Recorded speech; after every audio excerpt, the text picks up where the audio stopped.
Ok, bueno, buenos días a todas y a todos, aquí en la sala y a la distancia. Voy a hacer una breve semblanza del doctor Ambrosio. El doctor Ambrosio Velasco Gómez es investigador titularse en el Instituto de Investigaciones Filosóficas de la UNAM, investigador emérito del Sistema Nacional de Investigadoras e Investigadores del CICITI y coordinador del Seminario Universitario de Problemas Científicos y Filosóficos de la UNAM. Ha destacado en la creación y coordinación de programas de licenciatura y posgrado en nuestra universidad, así como en la dirección de la Facultad de Filosofía y Letras por 2 periodos de 2001 a 2009. Ha sido secretario académico del Instituto de Investigaciones Filosóficas de 1991 a 1993 y colaboró activamente con el doctor León Olivé en la creación del posgrado de Filosofía de la Ciencia de la UNAM, de la cual fue su primer coordinador en 1990, de 1993 a 2001. Ha coordinado, entre otros, los libros colectivos La filosofía socialmente comprometida de León Olivet de 2023 junto a Ana Rosa Pérez Ranzans y Rosa Ruiz y Aproximaciones a la filosofía política de la ciencia en 2013 con Carlos López Beltrán. Entre sus libros recientes destacan 500 años de filosofía sobre la conquista y el colonialismo, Razón del poder frente al humanismo de la Universidad de México de 2021, El devenir de la filosofía mexicana a través de sus tradiciones y controversias de 2022, y Pluralismo, Equidad Epistémica, Racionalidad y Crítica a la Epistemocracia de 2025. Actualmente coordina la Cátedra Extraordinaria Maestros del Exilio Español de 1939 en la Facultad de Filosofía y Letras y ha sido distinguido con el premio con César Cruz, y ha sido distinguido con el Premio Universidad Nacional en el área de docencia en humanidades. Nos presenta la conferencia titulada Humanismo Mexicano y Construcción de Paradigmas Interculturales y Transdisciplinarios. Bueno, pues muchas gracias. ¿Podemos compartir pantalla? Hernán, Miguel, qué gusto verte. Y un gusto para mí, Ambrosio, un gusto para mí, un gran abrazo. gracias por conectarte desde allá, ¿verdad? Estás en la Argentina. Sí, desde aquí con una tormenta interesante. Ah, de todo tipo, ¿verdad? Me tomé la libertad de invitar a Hernán, hablamos del Yo seminario. te agradezco mucho esa libertad y sobre todo le agradezco a Hernán por su generosidad de conectarse, ¿no? Su interés. Gracias, ¿verdad? Ya estamos compartiendo. Bueno, Querido Ambrosio, un placer siempre escucharte. entonces, si no pasa, por favor, sí, tenemos que ir a decir. Sí, por favor, es que esta página, quién sabe qué tiene. Bueno, muchas gracias. Como quedamos en la sesión anterior, el día de hoy voy a presentar pues un trabajo que parte de las reflexiones sobre los conceptos y discusiones en torno a transdisciplina, principalmente, que se han desarrollado pues en la tercera época del seminario, ya desde principios de 24. Y para ello me voy a basar principalmente en las excelentes relatorías que nos hizo favor de hacer Astrid, así como en mis notas en el caso de que nos hayan transmitido, pues enviado pues los trabajos eh, eh, presentados, ¿no? O las presentaciones en PowerPoint o en el texto que nos hayan enviado. Sí, aquí el problema es que nos pusieron una... ¿Ya? Pero ¿cuáles dos? Esas de aquí abajo. Arriba no. Ok, perfecto, gracias. Bueno, esta discusión o este análisis y reflexión sobre las presentaciones hechas en el seminario durante los últimos 3 semestres, pues constituye la primera parte del trabajo. La propuesta es un poco elucidar el concepto de transdisciplina. No se propone ser una definición mucho menos, sino más bien una caracterización de los rasgos más relevantes que nuestros colegas han expuesto en el seminario. Una segunda parte es el hacer una muy breve referencia a una tradición humanista mexicana, porque considero que la propuesta de lineamientos para una transdisciplina, sobre todo esto apoyándome también en varias de las presentaciones, como la de Francisco, por ejemplo, como la de Rafael Barreto, la de Luis y varios que dicen, bueno, es que es muy importante que rescatemos el pensamiento y las filosofías propiamente mexicanas o iberoamericanas en la propuesta de una de lineamientos para una transición. Y sí, yo creo que eso es algo muy importante. Sin exclusión, desde luego, de filosofías y propuestas de otras latitudes, pero sin exclusión de las propias. Sin embargo, pues también me pareció que este trabajo debiera ser en sí mismo transdisciplinario. Y para ello, pues integré otras dos referentes del pensamiento mexicano e iberoamericano. Por una parte, la filosofía política iberoamericana de la ciencia y la técnica, me parece de una enorme relevancia y muy poco estudiada, muy poco estudiada en el seminario de los lunes y en otras que corriéramos César y yo, al que hizo mención Natalie, pues ese es el tema central que trabajamos, y en el seminario sobre filosofía política de la ciencia y la tecnología en Iberoamérica, es el seminario curricular, del que muchos de ustedes participan, pues es el tema central. Entonces también voy a integrar esta referencia y finalmente para darle, y no solo para darle un carácter efectivamente transdisciplinario, sino por la relevancia que tiene, integro como una cuarta parte el pensamiento de las epistemologías indígenas de y con esto, pues la reflexión sobre propuestas de lineamientos transdisciplinarios, entonces, que voy a proponerles, se basa primero, pues, en estas presentaciones, en este análisis reflexivo, discusión de las presentaciones que se han hecho en el seminario. Dos, en el humanismo mexicano. Tres, la filosofía iberoamericana, filosofía política iberoamericana de la ciencia. Ya pude cambiar, me parece que sí. Iberoamericana de la ciencia y la técnica, y ahí no está, perdón. Y cuatro, en las filosofías indígenas, principalmente con las que hemos tenido un diálogo directo a través de, principalmente, exclusivamente de Manuel Boló, nuestro colega socio. Bien, entonces le voy a dar, es muy amplio esto, voy a darle prioridad en el tiempo a las presentaciones en el seminario, ¿no? De la reflexión sobre ello, o sea, a la primera parte. Yo creo que veo mejor allá que acá. No, aquí. Bueno, entonces, a ver si esto funciona. Sí, funcionó.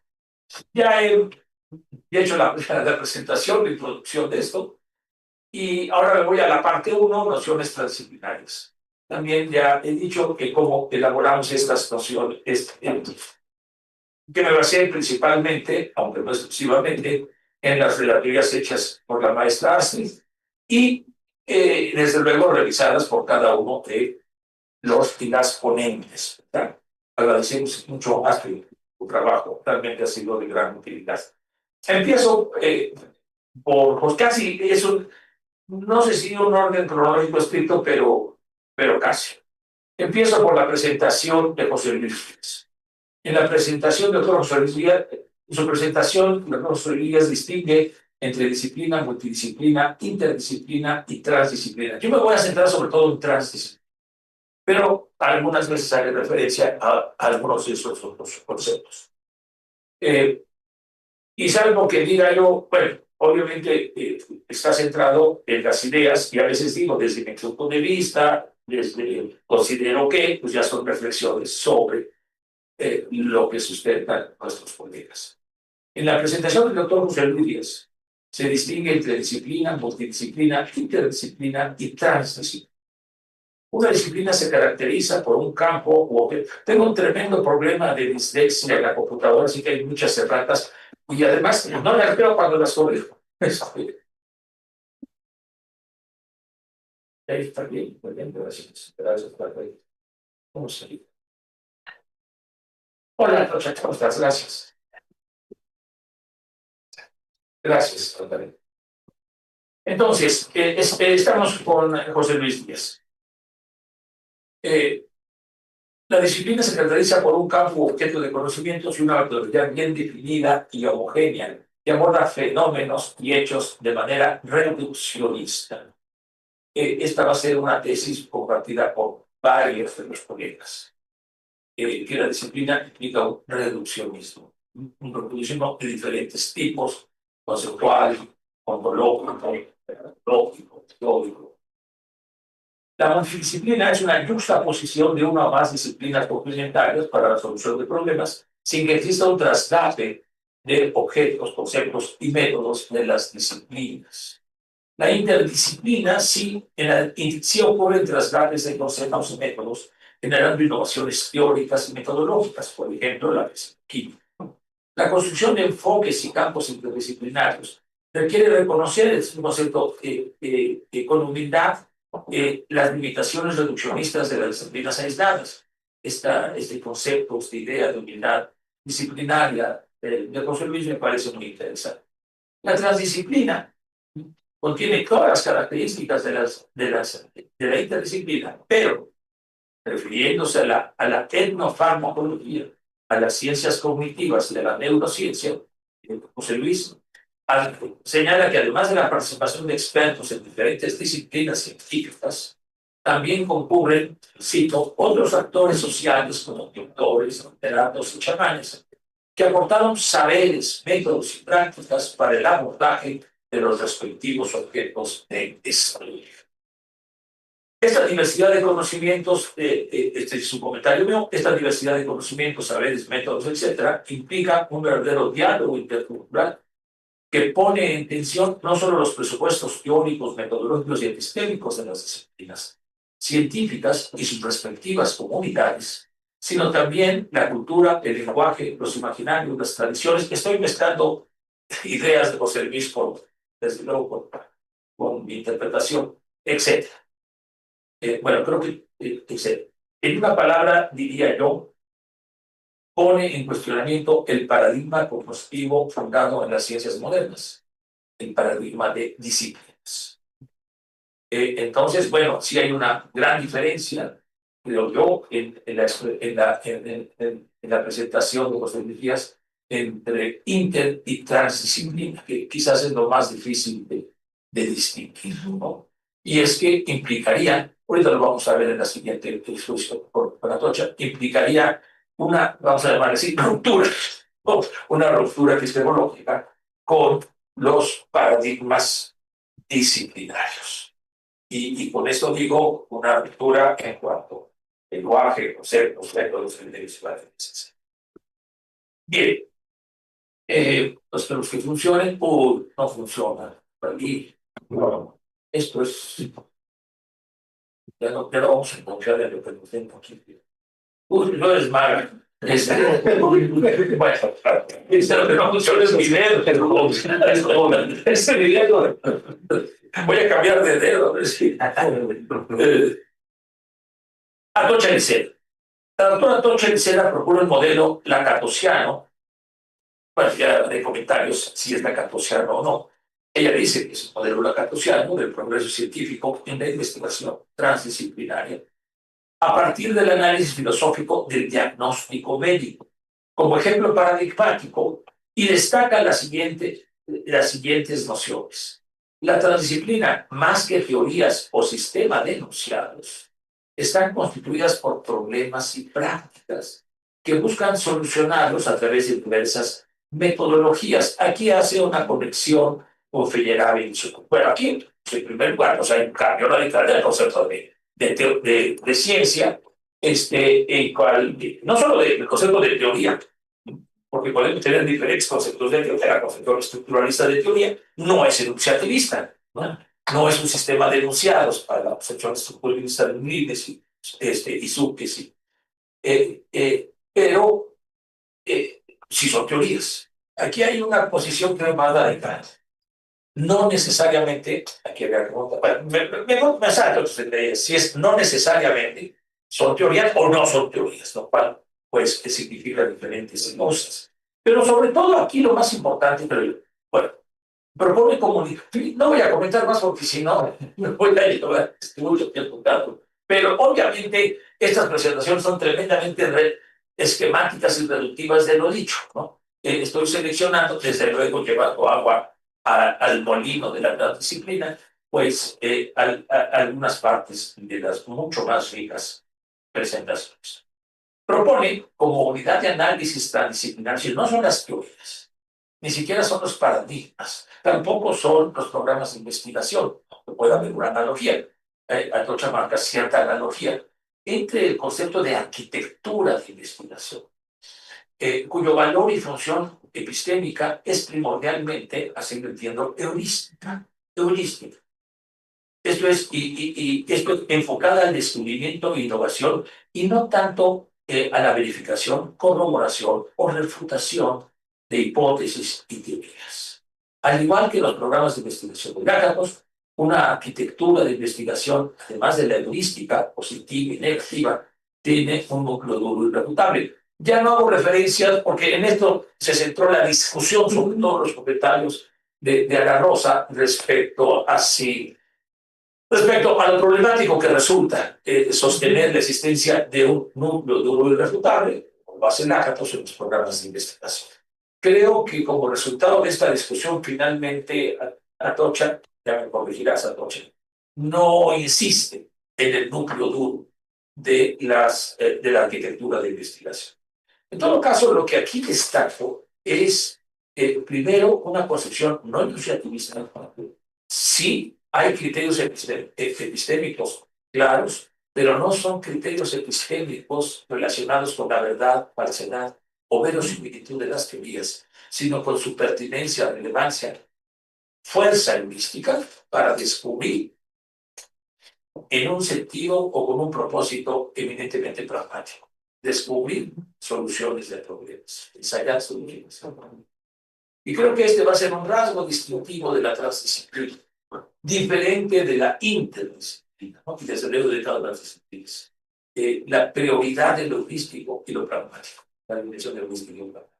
Va a ser casi, no una constante, pero sí en varias de las ponencias. A ver si tienes suerte, si no te pido que le dé un video, está bien. Bueno, Gustavo Martínez Mettler. Yo les voy a mandar esta presentación que hace ratito yo estaba corrigiendo errores de él. Y hace falta Natalia César que me ayuda a corregirlas todavía. A partir de un estudio de la evolución paleontológica sujeta a la actividad volcánica, considera que la virtud de un enfoque transdisciplinario, es algo muy interesante, es salvar contradicciones e inconsistencias que surgen en la multi e interdisciplina. Para ello se requiere un paraguas, ¿no? Este paraguas creo que podría ser la función de este paraguas transdisciplinario, bien podríamos pensarlo en términos de arquitecturas de la indagación, ¿no? O de otros conceptos que se apropian. Un paraguas que considere al menos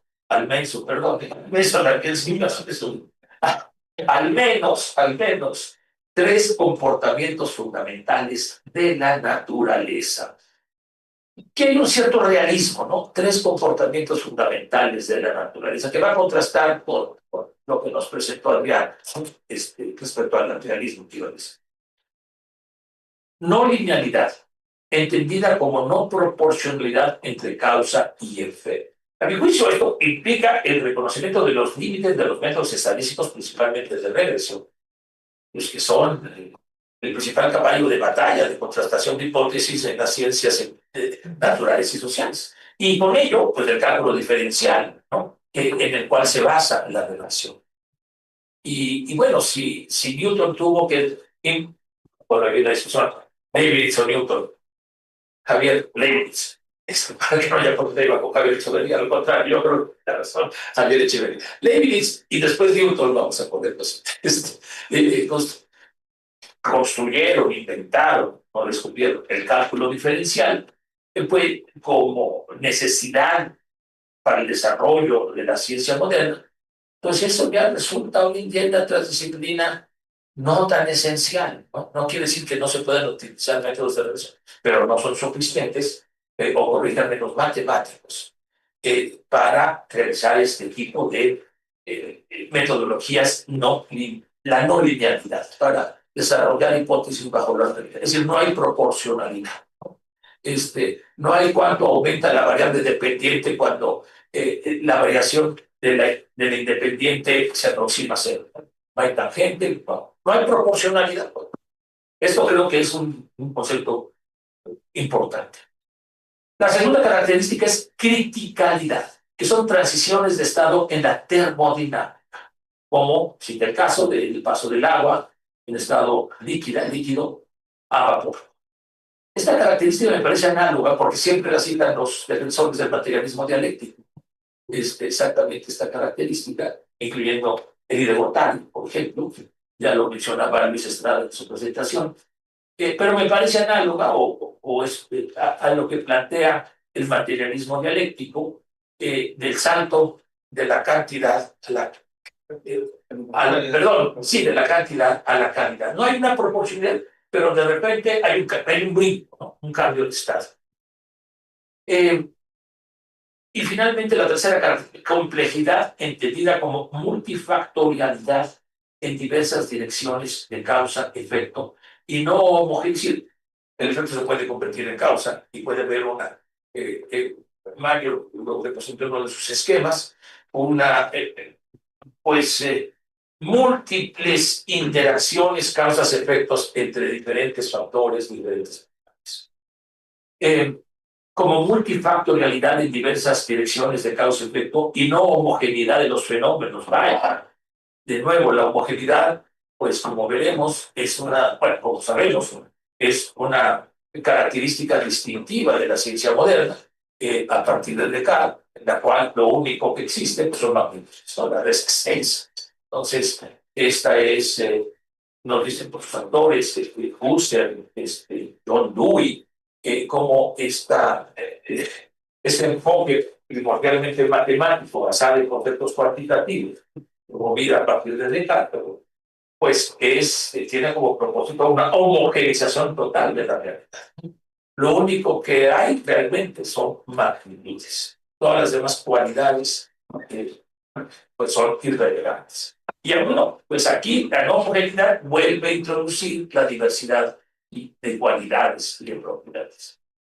Y bueno, esto es lo que estoy comentando.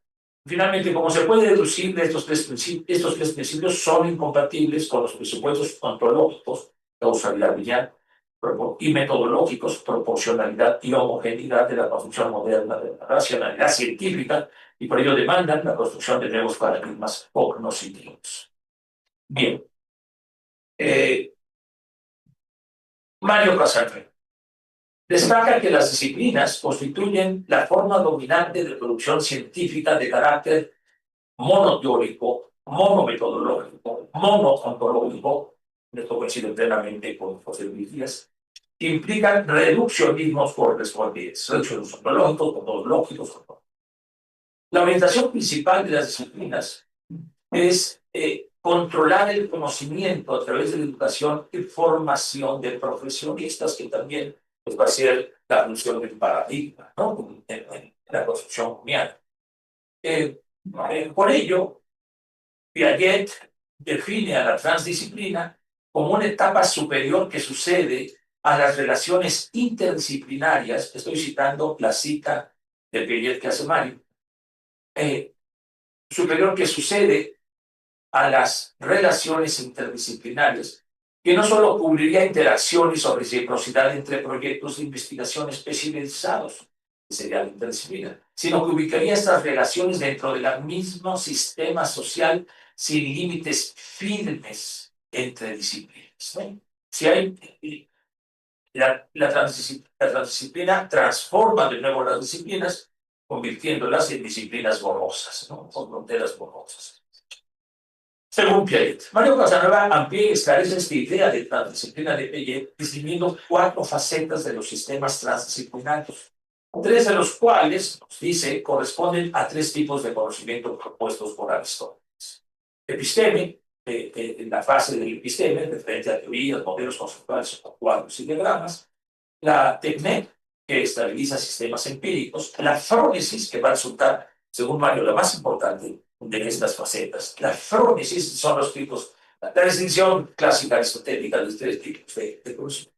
Valora, orienta, dirige o curso de las diversas disciplinas. Y recordemos que la frónesis es casuística y jamás sus resultados son universalizables, ni menos demostrables, ¿no? Agrega a estas tres otro que explícitamente Mario refiere a los comentarios y críticas de la Rosa, el pathos empático, que es la que forma o constituye comunidad y espíritu de colaboración, generando nuevos sujetos colegas. Parece que esta idea de la transdisciplina como conocimiento necesariamente comunitario o colectivo también es un rasgo.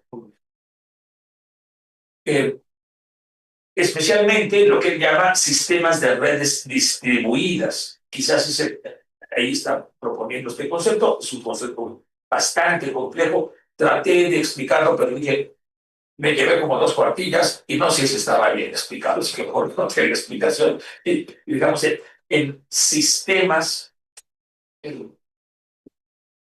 de redes distribuidas cuya finalidad, y ahí coincide con Atocha, no es la representación teórica de fenómenos complejos, no es este espejo de la naturaleza, esta representación objetiva, sino la interpretación y transformación. Esto va a ser muy interesante porque va a coincidir con nuestro colega neuropsiquiatra Jesús Ramírez. Gracias, Jesús Ramírez. Es decir, va a coincidir en que no solo es explicación, sino también interpretación, y no solo es explicación, sino también transformación. En suma, esta concepción de la transdisciplina de Mario Casanova enfatiza en primer lugar el pluralismo conceptual teórico, técnico, metodológico, ontológico, y epistémico frente a los monismos reduccionistas de los enfoques disciplinarios. Supera una concepción meramente representacional del conocimiento para adentrarse en el campo hermenéutico y pragmático. Rechaza la dicotomía sujeto-objetos a favor de una, y aquí utilizo este concepto, cuando estoy metiendo el concepto de Mónica Gómez, que me toma de Dulce, de transaccionalidad constructiva y recíproca entre un supuesto sujeto y un supuesto objeto. Se inclina por un nominalismo semántico. Esto no lo dijo nunca literalmente Mario, así lo estoy interpretando, pero cuando dice que el token es más importante que el type, me parece que sí es una tesis nominalista. Bueno, una golondrina no hace un verano, pero para muestra basta un botón. Así que escojan retórica o dialéctica. La metonimia es un topos válido de la retórica, es un topos inválido en la dialéctica. Clásica, se le vuelve esto de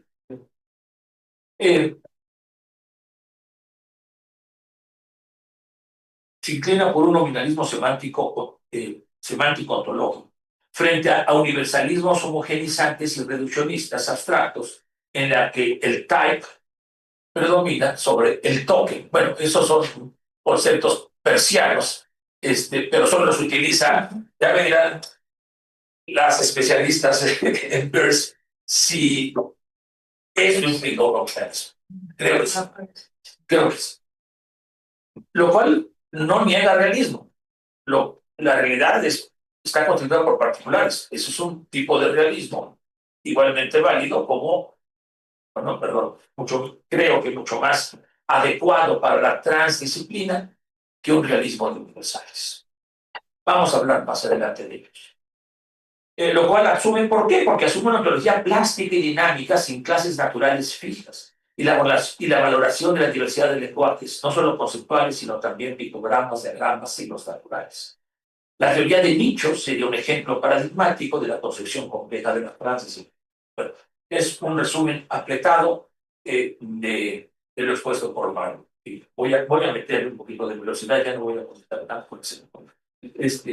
Eugenio Friccioni puso un ejemplo específico de educación y formación transdisciplinaria en el doctorado en desarrollo científico y tecnológico para la sociedad. Tengo entendido que es un doctorado en el Oli, ¿verdad? En el Cinesta, en el Cinesta. Y seguramente es un desarrollo posterior al primero intentado por el IDE Gortari en el Politécnico, que se tuvo que ir allá porque aquí en la universidad lo rechazaron, ¿no? Aquí en UNAM dijeron, esos son roles, ¿no? Entonces fue allá, y miren, bueno, Francisco habló algo de eso al final de sus recetas. Entonces, lo cual enfatiza el estrecho vínculo entre sociedad, ciencia y tecnología. De nuevo, esta concepción revienta la idea o la concepción asocial y apolítica de la ciencia, lo que llaman algunos vimos modo 1 de producción de conocimientos, que además es la concepción hegemónica en la filosofía analítica de la ciencia. Toda consideración social política es irrelevante para la filosofía de la ciencia. ¿Por qué? Pues porque se asume una universalidad trascendente a todos los casos. Los orígenes, causas que propician la construcción, desarrollo y evolución de las ciencias no es un asunto de la justificación de teorías. Eso es un asunto en todo caso de un descubrimiento, pero no de las formas. Bueno, desde luego esta orientación del doctorado revienta esa concepción. A favor de un paradigma distinto que algunos autores han llamado ciencia postnormal, donde ciencia y sociedad interactúan y se transforman continuamente. Bueno, no solo algunos autores, quiten lo postnormal, y es algo que está sosteniendo María Cosa Nueva, que está sosteniendo Ochaniceda, entre otros colegas. Voy a la siguiente. Mónica Gómez.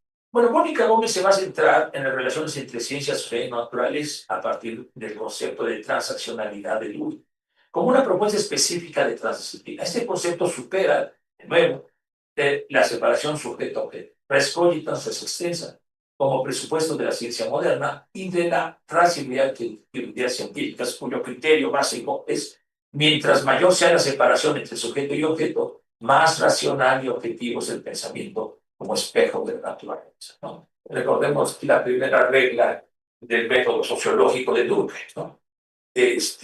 Considerar a los hechos sociales como cosas, y que es una cosa, dice Durkheim, lo que es absolutamente independiente de toda idea. Pues esta idea de que las ciencias de la naturaleza son mucho más objetivas porque no hay esta proyección del sujeto en el objeto, pues sería totalmente cuestionada desde el concepto de transaccionalidad propuesto por Durkheim. Esta separación se alcanza con el binomio lenguaje y método privilegiado. Desde la perspectiva de la transaccionalidad, el aislamiento sujeto-naturaleza o sujeto-sociedad es imposible, es prácticamente imposible, pues siempre hay una interacción entre ellos, incluyendo al medio ambiente, tanto social como natural. Están en transformación continua, por interacción con el conocimiento. Pero necesita mucha idea de transaccionalidad que nos presenta el modo. El sujeto está inserto en problemas y necesidades sociales que requieren solución. La indagación, este es un concepto también de Dewey, no le llama investigación, sino indagación. Creo que también de Peirce, ¿verdad? También de Peirce. Sí, ¿verdad? También de Peirce. Es de inquiry. Inquiry. Indagación es el proceso de investigación para resolverlas, de nuevo, no es verdadero o falso. Resolver problemas, sobre todo de relevancia social, que siempre involucra conjunción de teorías, interpretaciones, prácticas, valores, normas, éticas y políticas, por tanto, un criterio de validez, entre comillas, de justificación del conocimiento, pues no puede reducirse a cuestiones epistémicas y metodológicas, sino tiene que involucrar todas estas dimensiones. El resultado de la indagación no son teorías verdaderas, coincide plenamente con el concepto de arquitectura de investigación de Atocha y con lo propuesto por Mario Casanueva. Ni refutaciones de teorías, sino solución de necesidades, y aquí agrega, con un cuidado recíproco de agentes sociales y naturales. Esto es algo muy importante porque inclusive se atribuye agencia a la naturaleza en esta concepción transaccional. Vamos a ver cómo esto encuadra perfectamente en las filosofías indígenas, ¿no?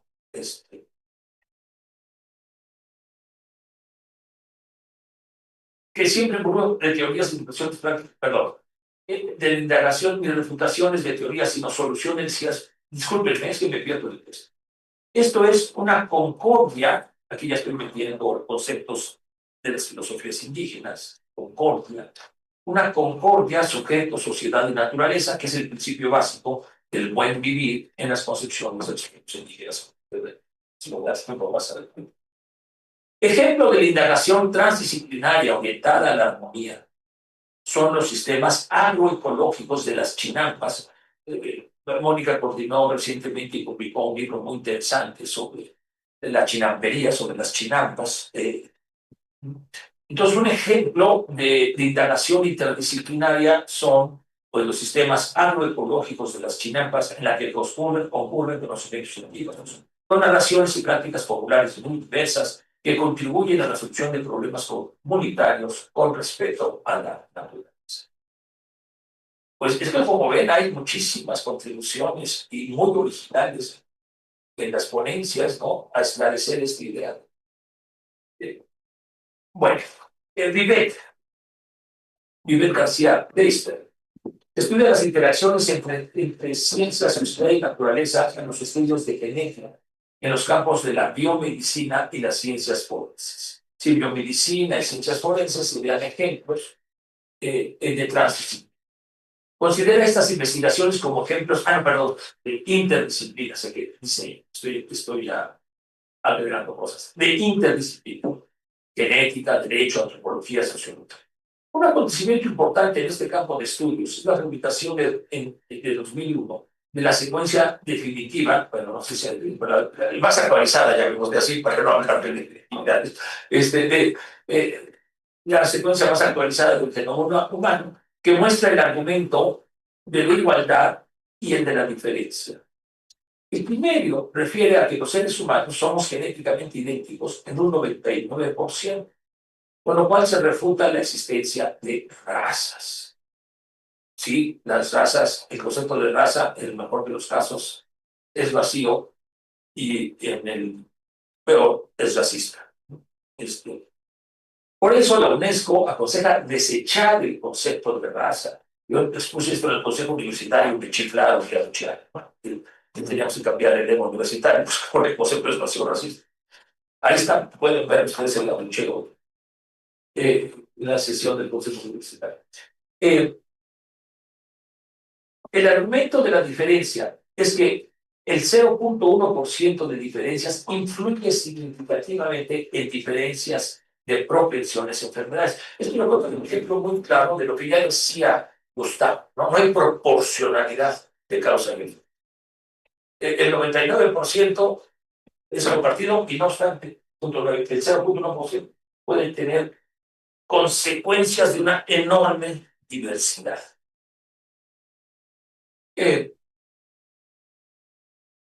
Como puede ser en el caso de México, la obesidad y la diabetes. Un caso particular de investigaciones genéticas en México fue el proyecto del mapa del genoma mestizo del mexicano, desarrollado desde 2004 a 2009 por el Instituto Nacional de Medicina Genómica. Creo que se crea exprofeso este instituto para este proyecto, pero no lo sé. Es el primer gran proyecto, pero se creó con otra... Se creó anteriormente. Sí, pero fue el primer gran proyecto de ese instituto. Muchas gracias por las precisiones. Este proyecto contradice los resultados del proyecto del genoma humano, que concluye la inexistencia de razas. Aunque el proyecto del genoma mestizo mexicano no utiliza explícitamente el concepto de raza, sí utiliza el concepto de mestizo. Y en consecuencia, pues de manera encubierta, ahí está. Este proyecto contiene los resultados del proyecto Genoma Humano que concluye la existencia de razas. Pues el proyecto mexicano insiste en el mestizo como opuesto al indígena. Y es más, define el mestizo en términos de ancestría y dice qué tanto corresponde a cada raza. No le llama raza. El 55.2 es ameríndia, el 41.8 es europea y el 3.5% es africana. Ese es la idea del trihíbrido del necesario. Resultado que refuerza el mito identitario de la nación mexicana, que vamos a ver en unos minutos por ponencia de Francisco. Identitario de la nación mexicana, impulsado desde el siglo XIX, reforzado en el siglo XX, raza cósmica de Vasconcelos, y revestido de cientificidad genómica reciente. Estos resultados son muestra de la interacción naturaleza, genomas, ciencia, proyectos genómicos y sociedad, identidad mestiza, que es característico de los enfoques transdisciplinarios, que pueden reforzar ideologías racistas dominantes. Es muy importante apuntar. No toda transdisciplina es deseable, digamos, o es, ¿vale? Sí, es buena, por qué no decir, es bueno, es correcto. Puede haber transdisciplinas emancipadoras, libertadoras, y puede haber transdisciplinas dominantes, hegemónicas, ¿no? Esto también es algo muy... La transdisciplina por sí misma no nos garantiza. Puede ser necesaria para ser sonidos, pero no nos garantiza una mejor vida, ni conduce necesariamente al bien común de la humanidad. Estos resultados son muestras de la interacción natural, perdón, que pueden reforzar ideologías racistas dominantes, como la identidad mestiza del mexicano, por el contrario, cuestionarlas y responder a problemas sociales. Como puede ser el apoyo, esto es algo muy importante, creo que ya no lo desarrolló, sí lo tocó Vive, pero ya no lo desarrolló, como puede ser la investigación forense, aquí se me dice quién está hablando, ya no caso, ahí, no quieres ver la última. Estos resultados muestra eso. Sí, por favor, Sevilla, me puede. Estos resultados muestran de la interacción naturaleza, genomas, ciencia, proyectos genómicos y sociedad de identidad mestiza, que es característico de los enfoques transdisciplinarios que pueden reforzar ideologías racistas dominantes como la identidad mestiza del mexicano, o por el contrario, cuestionarlas y responder a problemas y necesidades sociales, como puede ser el apoyo a investigación forense ante injusticias tan graves como la desaparición de personas. Bueno, este es un caso de la investigación genómica en el ámbito forense, que sí efectivamente puede conducir, sin lugar a dudas, a una transdisciplina en la procuración de justicia. ¿Y por qué digo ya no inter, sino trans? Porque la participación, por ejemplo, de las madres buscadoras, su conocimiento, su expertise, es fundamental para poder lograr que las ciencias contribuyan a la solución de ese gravísimo problema, encontrar los restos, ¿no? Ahora, fíjense cómo esto sí voy a hacer una reflexión. A mí me impresionó en el último caso del rancho, acá en Jalisco, encontraron cómo hay un argumento epistemocrático de garrote, en el cual colaboró la universidad con los diagnósticos, ¿no? Intencional o no intencional. Pero ¿cómo se utilizó? La ciencia ha demostrado que no había restos humanos. Y las madres buscadoras es, ¿cómo que no hay? Si nosotros los vimos, ¿qué hicieron con él? Y entonces, no, la verdad la tiene la ciencia. Esa es una visión epistemocrática, disciplinaria, un caso. Y en cambio, la disciplina genética, los estudios genéticos forenses pueden ser herramientas transdisciplinarias. Puede decir, a ver, vamos a ver si efectivamente hay una contradicción. Y si hay una contradicción, no necesariamente, esto lo va a mostrar también Luis, ¿no? No necesariamente tenemos que concluir un es falso y otro es verdadero. El principio de contradicción y el tercero excluido no son principios supremos de la lógica, como nos mostró Luis Estrada en su reconstrucción del Colegio de Libertad. Bien. Jesús Ramírez planteó que la neuropsiquiatría como un campo de conocimiento es en sí misma interdisciplinaria porque integra conceptos, teorías, métodos y problemas de la neurología y de la psiquiatría de manera no reduccionista ni simplificadora. El problema central de la neuropsiquiatría es la comprensión y tratamiento integral de las patologías psiquiátricas, y en este sentido es una ciencia que busca explicar causalmente, lo refiere en tercera persona, desde la teoría, la tercera persona. Pero también comprender, aquí coincide con Mario, explicar que sí, pero también comprender. Desde el punto de vista del paciente, primera persona, esto los antropólogos hablan de la perspectiva ética externa, exógena, y la perspectiva émica, desde los propios actores, ¿no? Desde el punto de vista del paciente, primera persona, los síntomas, signos que de los padecimientos psiquiátricos. Por lo tanto, se trata tanto de una ciencia nomológica, nos dice Jesús, es decir, una ciencia en términos de Rickert, esta distinción entre ciencias nomológicas y ciencias ideográficas es propuesta por Rickert, ¿no? En su libro Ciencia Cultural y Ciencia Natural.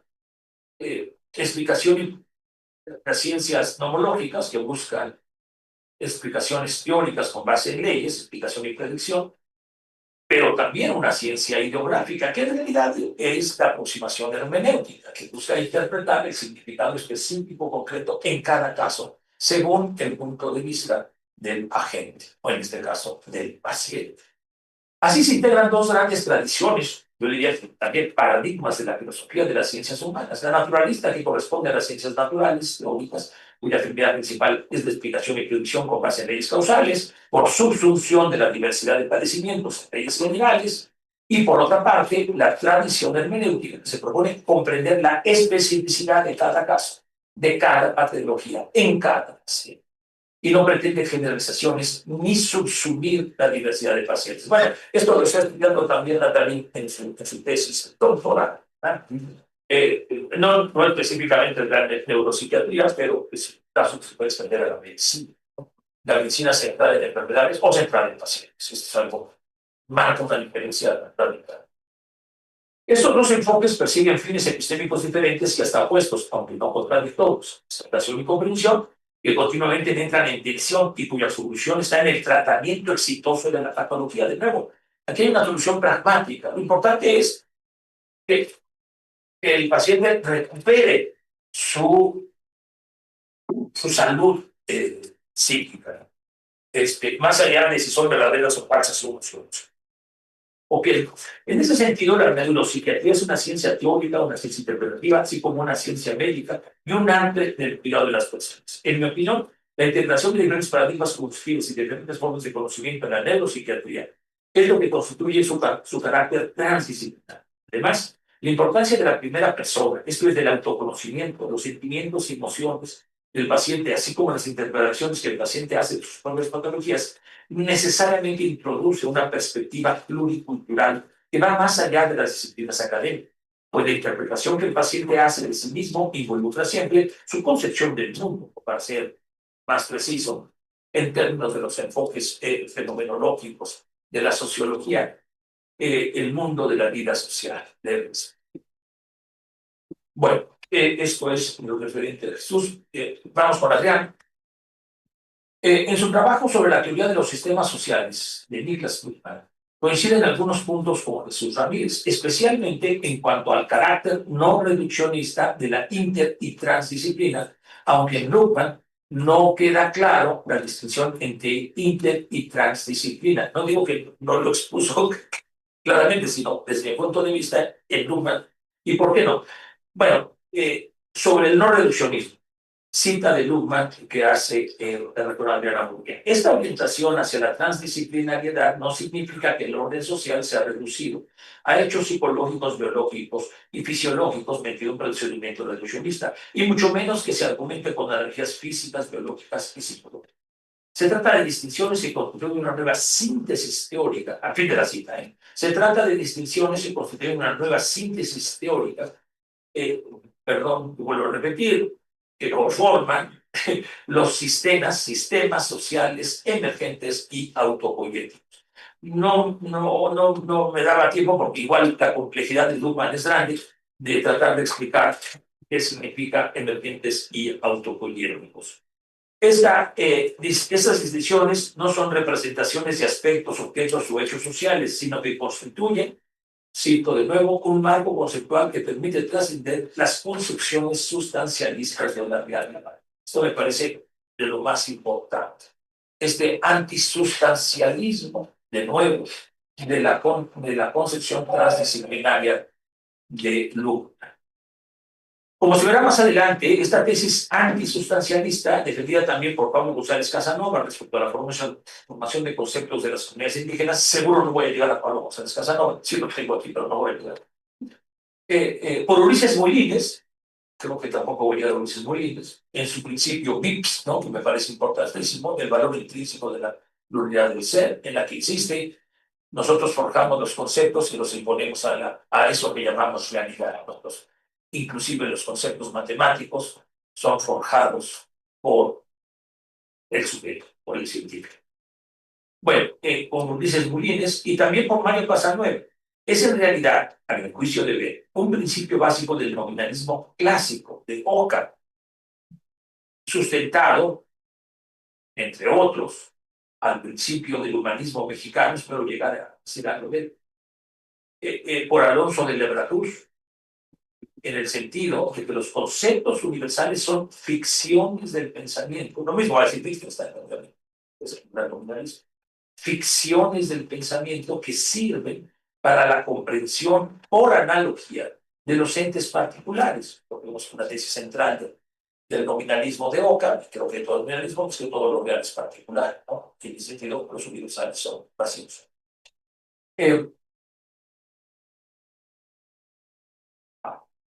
Son ficciones del pensamiento que sirven para la comprensión por analogías de entes particulares. Los universales existen en el pensamiento, son entes de razón, se dice, pero no representan la esencia universal de los objetos particulares, ¿no?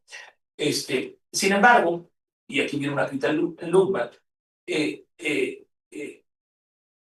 no veo que Luhmann reconozca e integre la experiencia vital de los sujetos sociales, sino que más bien desaparecen del sistema social y son desplazados por procesos de comunicación. Pero mi manera de ver aquí en Luhmann es muy difícil comprender estos sistemas, estos procesos de comunicación sin la intersubjetividad que Luhmann, según entendí, nos decía Adriana, dice que es inexistente la intersubjetividad. En este punto, la primera y segunda persona, la que veía Jesús Ramírez, desaparece del sistema social. En todo caso, desde esta perspectiva bueno, me parece más pertinente la introducción de la primera persona y no solo el enfoque de la tercera persona teórica. La disciplina creo que debería incluir a ambas. Rafael Guevara Pfeffer. Bueno, aquí empieza ya un giro hacia la discusión sobre inter y transdisciplina al centrar su atención en la historia y la filosofía de las ciencias en México. Como Elie de Gortari, como quienes autores, Elie de Gortari, León Olivé, los dice Rafael, y yo agrego Elías Trabuelso, también miembro de este seminario de problemas científicos y filosóficos. Las contribuciones transdisciplinarias de Elie de Gortari, las contribuciones de Elie de Gortari a la transdisciplina a partir de su reconstrucción de la ciencia en México muestra el papel crítico de la historia de las ciencias para cuestionar las concepciones de disciplinas científicas de la ciencia como formas de organización y control de conocimiento disciplinario, como ya nos señalaba Mario Casanueva en su referencia a Foucault. Desde mi punto de vista, esta función crítica de la historia de las disciplinas científicas en México permite desencubrir, en algún momento trataré de explicar este concepto de desencubrir, que no es lo mismo que descubrir. Desencubrir el colonialismo intelectual que se impone desde las metrópolis en las concepciones, instituciones y prácticas científicas y tecnológicas en México, conformando esta crítica una filosofía política de las ciencias y la tecnología. Por eso estaría diciendo que Elie de Gortari es un pionero en México de la filosofía política en México y en el mundo de la filosofía política de las ciencias.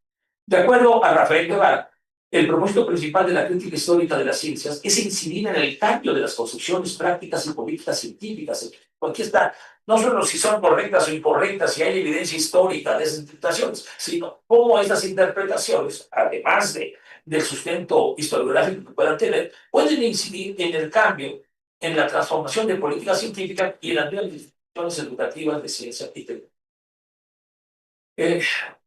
Con un sentido de autonomía y de responsabilidad social, lo cual implica necesariamente, para Elie de Gortari, el tránsito de las disciplinas académicas aisladas a la inter y transdisciplina, incluyendo en esta última los conocimientos locales y tradicionales, a los cuales, como ha subrayado César de Rosas, constituyen la ciencia y la tecnología autóctonas, un concepto propuesto por el propio Elie de Gortari.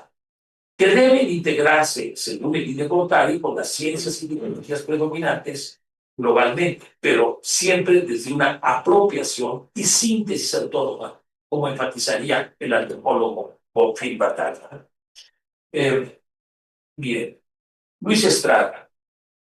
No solo en la historia de la ciencia, sino también en el campo de la lógica, el INE Gortari tiene contribuciones muy originales y radicalmente disruptivas, como esto es lo que creo que la tesis principal de Luis Estrada. Expuso una reconstrucción lógica de la reputación de dos principios supremos de la lógica, el principio de no contradicción y el principio del tercero excluso.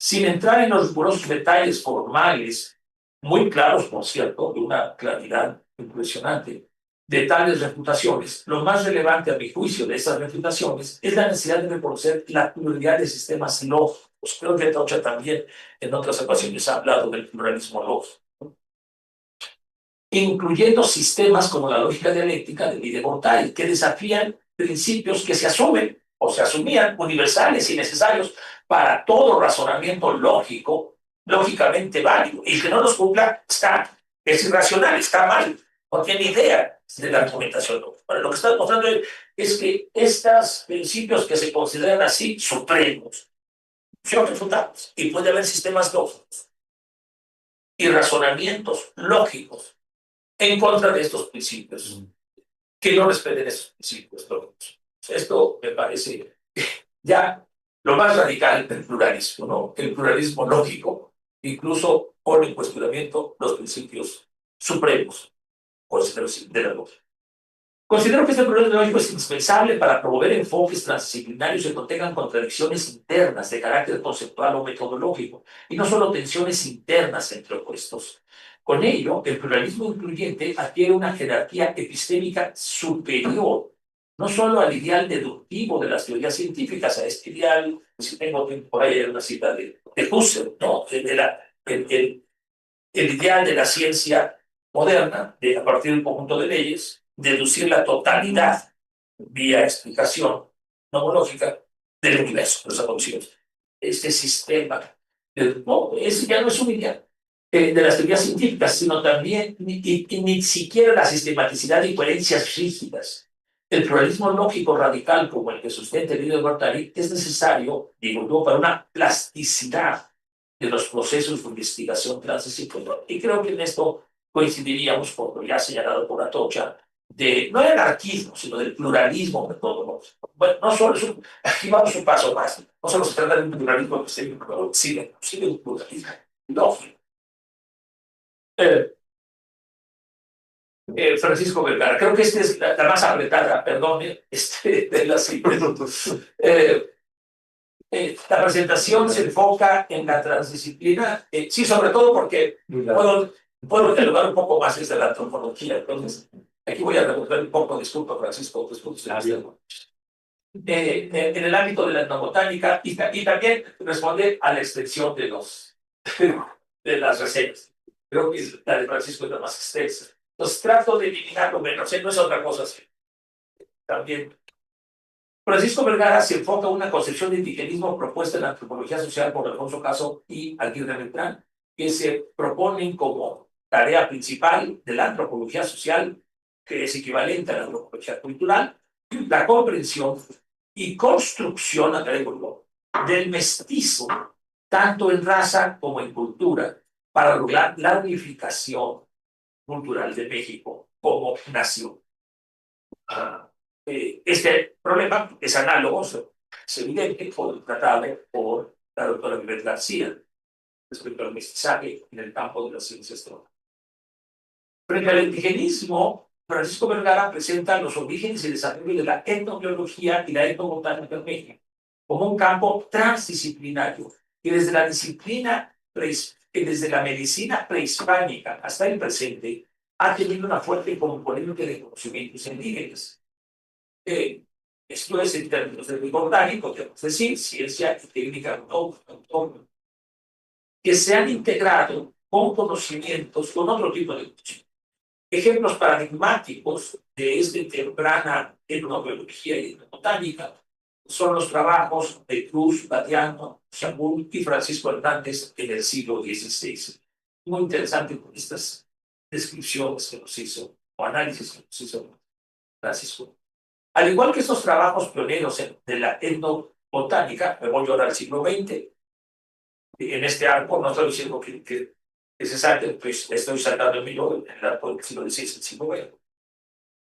Lo cual es muy interesante porque la tesis de Francisco es que la transdisciplina está presente en el siglo XVI y eso me animó muchísimo porque una de las tesis principales que el humanismo, claro, desde el siglo XVI y quizás antes, hay ya la disciplina no es un invento europeo, ¿no? Del siglo XX y XXI. ¿No? Hay esos, más bien el enfoque disciplinario es una singularidad de la concepción moderna de la ciencia y la nacionalidad eurocéntrica.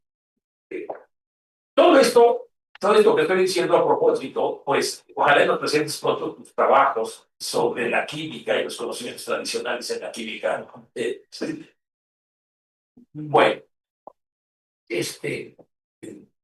entonces, al igual que esos trabajos pioneros de la etnobotánica del siglo XVI, el profesor Vergara subraya importantes trabajos actuales en historia y filosofía de la etnobotánica, como los de nuestro colega del seminario, José Luis Díaz, quien afirma, cito la cita que hace Francisco de José Luis, la cultura indígena es la principal fuente de información con que se ha contado, ya que estos conocimientos se han acumulado y heredado durante milenios. Es desalentador ver que esta cultura desaparece, al igual que los ecosistemas que han permitido su supervivencia y que se carecen de un conocimiento científico de aquella idea. Incluso, fin de la cita. Incluso en su texto Conciencia mística y religiosa de José Luis, en relación con las cosmovisiones de los pueblos prehispánicos, trabajo inspirado, según lo dijo el propio José Luis, en Alfredo López Hospital, José Luis reconoce la posibilidad de un diálogo transdisciplinario epistémicamente valioso entre antropología, religión y ciencias culturales. El diálogo plural e incluyente, no solo entre diferentes tipos de disciplinas científicas, biología, tecnología botánica, ciencias cognitivas, sino también entre conocimientos científicos y no científicos, constituye, desde mi punto de vista, la diferencia fundamental entre interdisciplina y transdisciplina. Y tal diálogo de saberes entre todos los sexos implica la superación de paradigmas disciplinarios hacia la construcción de paradigmas transdisciplinarios. Para ello considero necesario, o al menos conveniente, suspender la jerarquía epistemocrática de disciplinas científicas sobre los saberes y conocimientos no científicos. Esto lo sugiere el mismo José Luis, creo yo, con el concepto de humildad disciplinaria y desde otra perspectiva lo sugiero con el concepto de equidad epistémica, necesidad de tiempo entre saberes. Ya me voy a saltar a los comentarios últimos, porque ya son cosas de mi cosecha. Son una con 12 votos, por si quieres. Gracias, sí, pues sí, es que no, por eso me voy a sentar en ese comentario. Y bueno, ya voy más rápido, porque la urgencia de construcción de nuevos paradigmas transdisciplinarios se pone en evidencia en la presentación de Jorge Linares, vinculado de la civilización, tecnología e industria. Civilización corresponde a la llamada era del antropoceno, cuyo origen se remonta a la revolución científica. Está muy buena, científica. La revolución científica. Es consciente. Pero que se consolida en los años posteriores a la Segunda Guerra Mundial con el llamado contrato social de la ciencia. Entre los efectos catastróficos más importantes del predominio tecnocientífico moderno, Linares destaca el calentamiento global y otras manifestaciones del cambio climático por efecto de crecientes e incontrolables emisiones del CO2 y otros gases de efecto invernadero. La inminencia, o al menos severa amenaza del colapso civilizatorio global, pone sobre la mesa, cito ahora Jorge, pone sobre la mesa la necesidad de romper, reordenar el sistema mundo basándose en conocimientos previos, en las técnicas y en los sistemas anteriores a la modernidad tecnológica, que existieron en todas las civilizaciones anteriores a la Tierra, al fin de la cita de fondo. Claramente se está proponiendo esta incorporación de conocimientos, saberes, técnicas, prácticas no científicas junto con la ciencia como una condición necesaria para la construcción de paradigmas. Coincido plenamente con el doctor Linares en que esta recuperación de conocimientos y técnicas implica la construcción de paradigmas transdisciplinarios y agregaría yo interculturales con base en un diálogo plural de saberes y haceres de orden o una hermenéutica diatópica. Por lectura de Sousa, recuerdo mucho que este concepto de hermenéutica diatópica me fue señalado como relevante por nuestro entrañable amigo Germinal Pincocho, miembro de este. Si conoces la hermenéutica, ¿qué hablas de hermenéutica? ¿Conoces la hermenéutica? Diatópico, primera vez que oigo el término, es muy interesante. Muchas gracias. Con equidad de estrella. Bueno, voy a pasar ya a la conclusión de esta primera parte. Como reflexión final sobre las exposiciones, y creo que aquí me voy a quedar, es como reflexión, pero me faltan aproximadamente 34 pero se las dejaremos para después. Como reflexión final sobre las exposiciones que se han hecho durante los últimos 3 semestres en las presentaciones de las sesiones ordinarias del seminario, quisiera destacar algunos rasgos, no todos, relevantes de un concepto amplio de transdisciplina. En primer lugar, uno, pluralismo radical y amplio de conceptos, teorías, métodos, problemas y criterios y fines epistémicos, prácticas e interpretaciones, valores no solo epistémicos, sino también éticos, políticos, y así como disciplinas, tradiciones y paradigmas científicos, humanísticos, técnicos, artísticos, religiosos, saberes locales, etc. La amplitud, el pluralismo radical, pues es en ese sentido, pues, epistémico, ontológico, ético, político. El valor principal del pluralismo radical es que propicia diálogos y convivencias independientes entre una diversidad de conocimientos, prácticas, valores, tradiciones bajo un principio de equidad epistémica. La equidad epistémica, este concepto que he sugerido, no significa, siguiendo a John Dewey, no significa igualdad o equivalencia entre distintos conocimientos, si son igualmente válidos o no. Lo importante es que nos dice, que nos ayuda a los conocimientos a resolver problemas. Y creo que esto coincidirá mucho con esta idea de arquitectura de la investigación.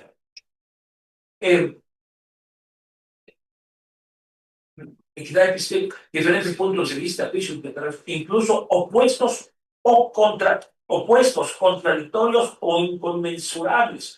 Todos estos pecados mortales de la epistemología tradicional, pues no, pueden ser incluso hasta virtudes.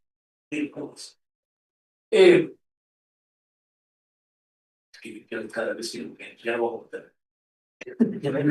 Con propósitos de reflexión crítica y heurística para descubrir nuevos aspectos del mundo y ampliar nuestras posibilidades de una buena vida, de un bien vivir, de eudemonía, como decían los griegos, o el equilibrio general, como señala la filosofía social.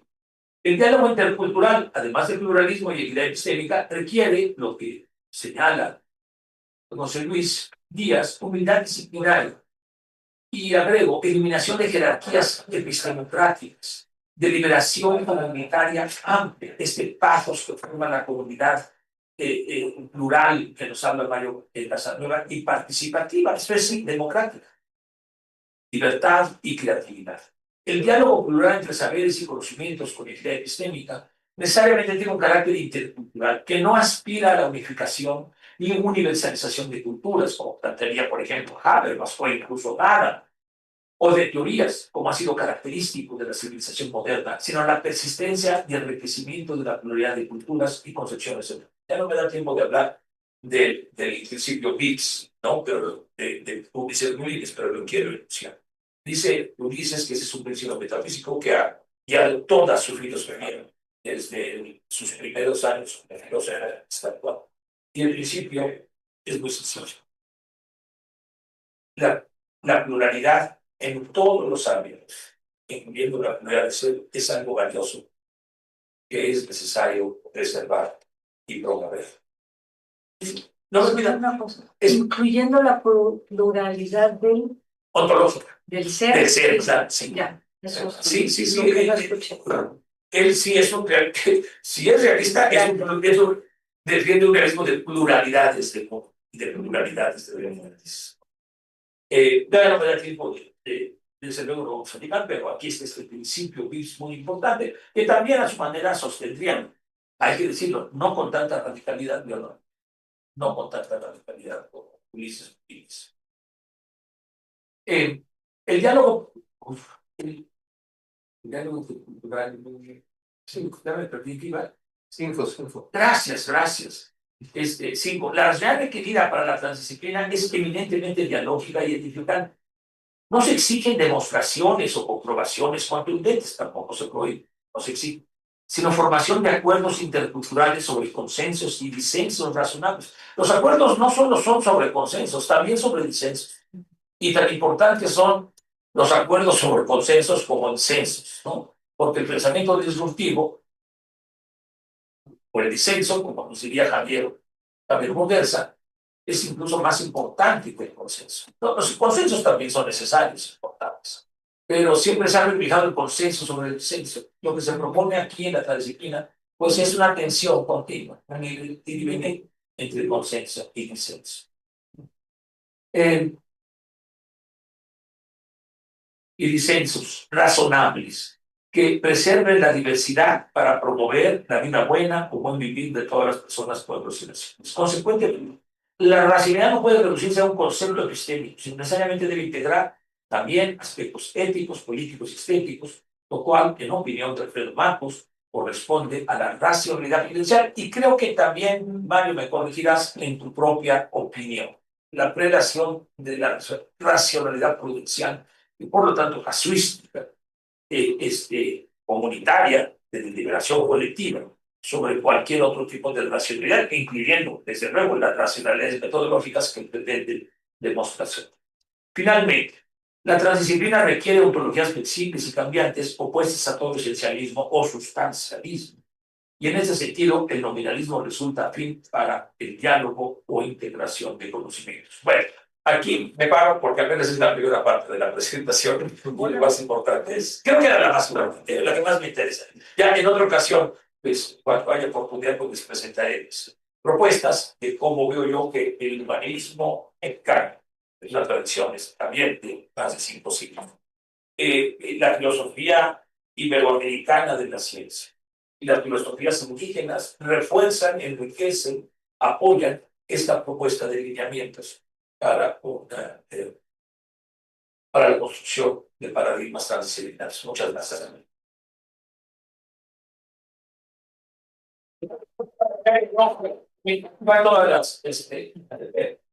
Todas las conferencias hasta las 53. Bueno, esto me da chance de agregar una más para que sea 54.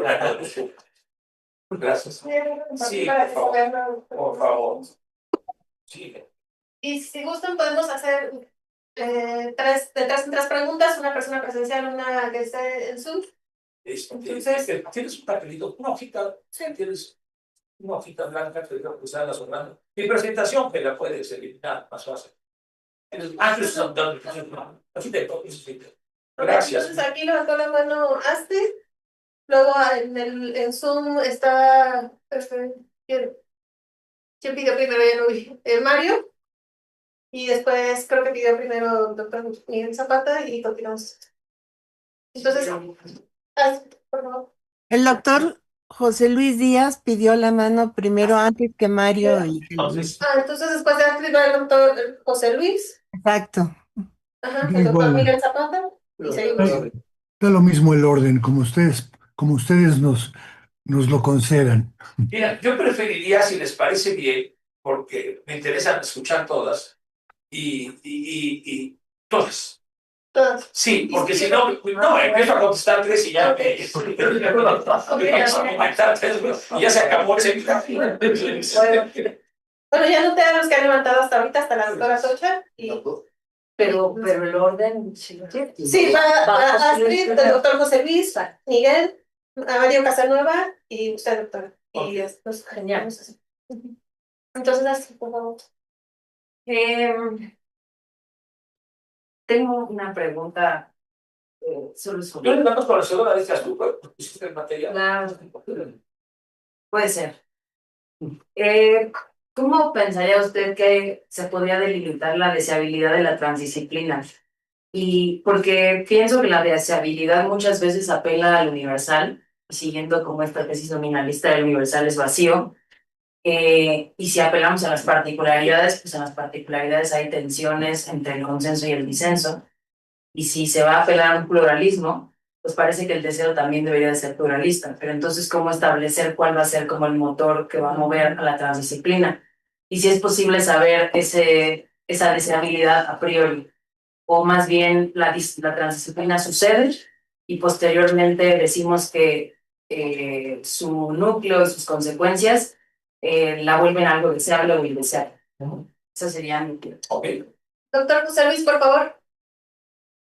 Sí. Bueno, estoy un poco abrumado por la presentación, que además quedó en el primer tercio, según me doy cuenta, ¿no? Bueno, yo tomaría esta presentación como una especie de corolario a los 3 semestres de presentaciones sobre transdisciplina que hemos tenido en el seminario. Em, Comento algunas cosas que me pasan por la cabeza, independientemente de que logremos, pues más o menos concretar algo que se puede hacer. Me da la impresión de que con esta presentación, no necesariamente, pero es un buen momento para recapitular, quizás para terminar la obra de la que van a estar encargados Mario y el propio Ambrosio, una especie de resumen general, pero está demasiado copioso. Yo creo que eh, más que un resumen de cada ponencia, que fue interesante o escucharlo, desde luego, habría que buscar una especie de, curiosamente, intersección entre todas ellas. Estoy pensando en una especie de, no sé si declaración es una palabra demasiado fuerte, pero en una especie como de 10 puntos en común, 10, eh, vamos, 10 por decir un número, me gustan los decálogos, ¿no? Em, ¿En qué estamos de acuerdo? ¿Cuál sería, digamos, el común denominador de las presentaciones? Hay diferencias importantes entre ellas, pero creo que aquí había que buscar fundamentalmente los consensos en 10 puntos fundamentales. Creo que Ambrosio intentó hacer esto en esta presentación y podía ser una base para que los demás pudiéramos aportar. Yo estoy seguro que cada uno de los que fuimos resumidos ahora por Ambrosio tendríamos pues objeciones o acotaciones o correcciones al resumen de nuestro propio trabajo hecho por Ambrosio. Entonces, bueno, esta sería quizás una propuesta que buscáramos, o con base a lo que nos ha presentado Ambrosio, una especie como de consenso declarativo de la transdisciplina en la que todos estuviéramos de acuerdo, quizás enfatizando también algunos disensos, algunos puntos en donde hay problemas, hay dificultades pues para llegar precisamente a ponernos de acuerdo en el asunto. Yo creo que uno, por ejemplo, que encuentro que me parece muy importante es, y eso es a lo mejor mi propio talante como investigador, pensador, tratar de evitar en lo más posible lo que yo llamaría una especie de maniqueísmo. Por ejemplo, eh, en el resumen que nos hace Ambrosio, hay una especie, yo no sé si de condena explícita al reduccionismo, como una especie de lacra o como una especie de punto negativo que hay que evitar a toda costa. Mi tendencia particular, incluso cuando dice que mi primer punto es que las disciplinas son reduccionistas por definición, yo no estaría completamente de acuerdo con eso. Esto nos lo hizo ver alguien en mi propia presentación. Hay disciplinas que nacieron no siendo reduccionistas.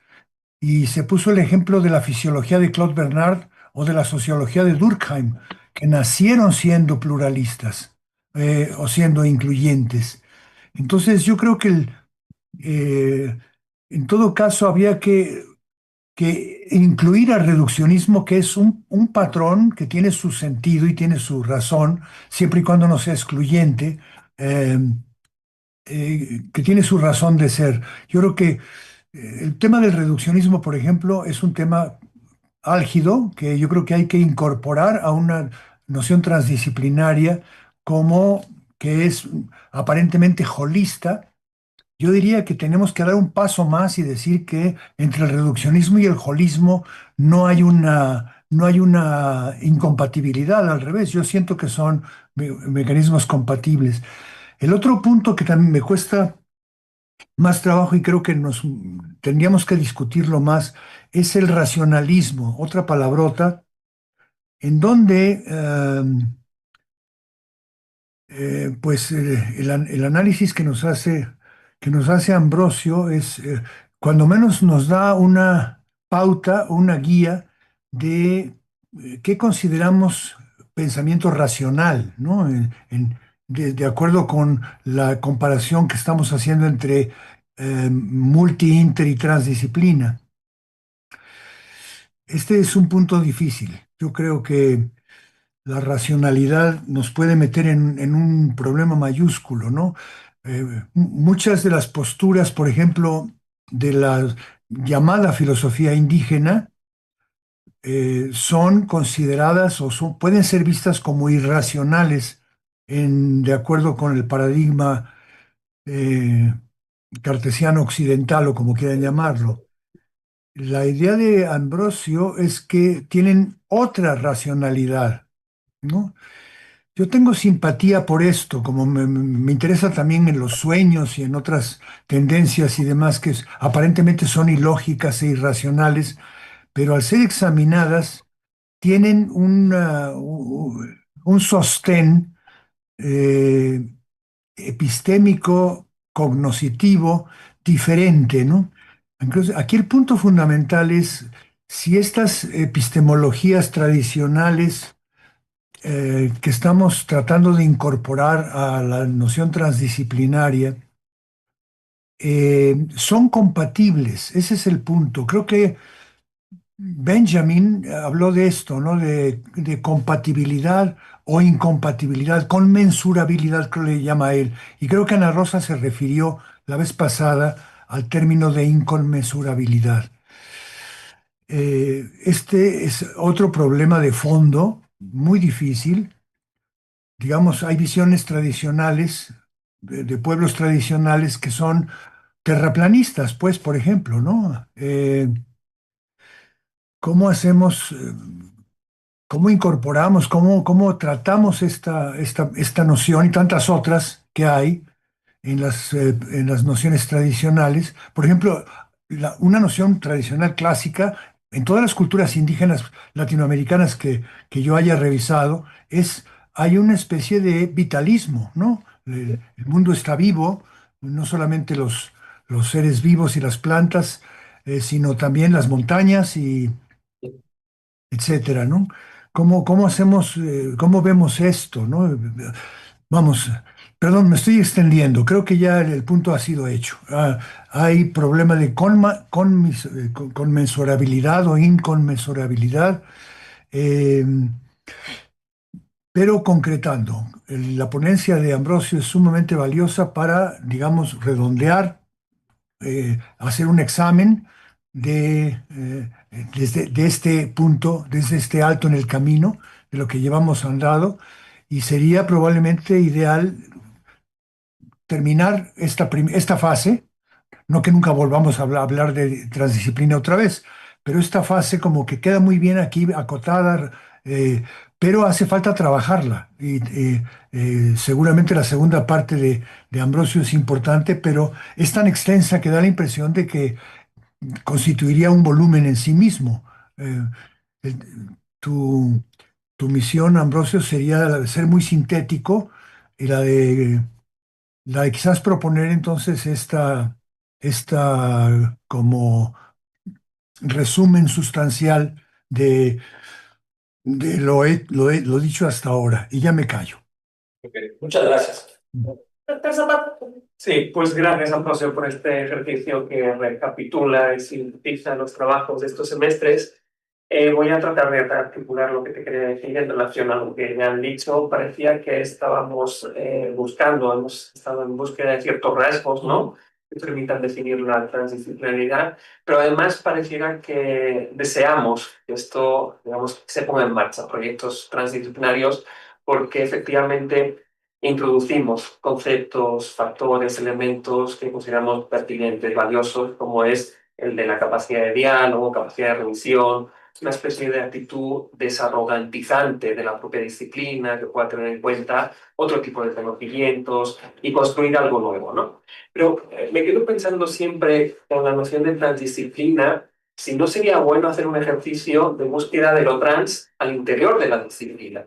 Porque pareciera que ponemos en contacto la disciplina con algo externo a ella, pero en la configuración histórica y metodológica, incluso que deriva en el reduccionismo, hay elementos trans, hay elementos que consideramos deseables, ¿no?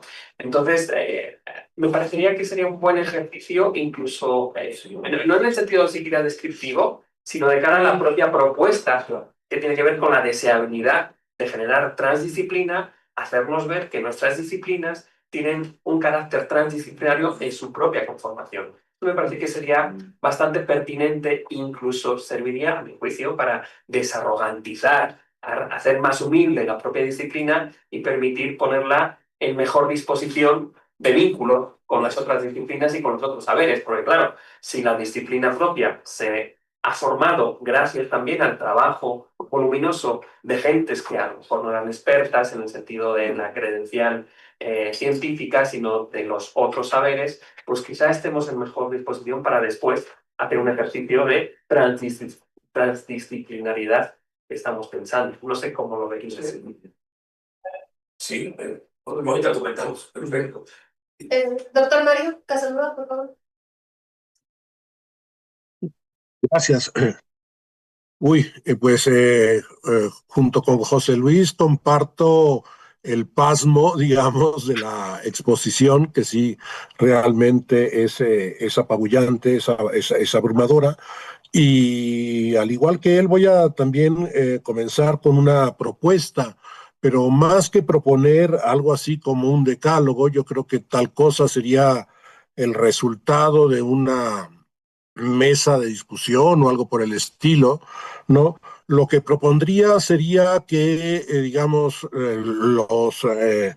quienes participamos en esto, pongamos sobre la mesa una lista corta de 3, 4 preguntas para tal posible mesa, ¿sí?